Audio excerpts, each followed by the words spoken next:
This is definitely one of my new favorite kitchen pieces. I absolutely love this, and I didn't think I'd like it this much, but I really do.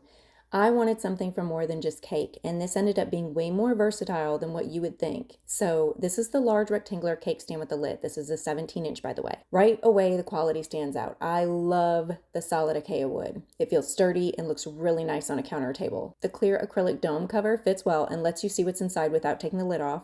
It almost looks like a bakery display. It's so gorgeous. What I really love is that this is a two-in-one piece. You can use it as a covered cake stand, but when you flip it over, remove the dome, it serves as a serving board. I've used it for cakes, cookies, brownies, dessert bars. It keeps everything covered and fresh.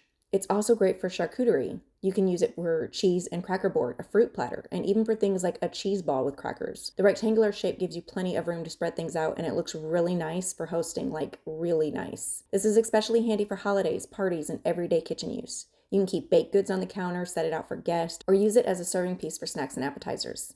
If you like hosting or just want a serving piece that does more than just one thing, this is a really practical solution. It looks good, it's functional, and you'll find yourself reaching for it way more than you ever expected. I also appreciate that the top isn't glass, because if you have kids or young ones who are going to go lift that lid off, it's not heavy, it's not awkward, it's very lightweight. So even a child could lift that up, grab a donut, a cookie, or brownie, and place it back on without any problems.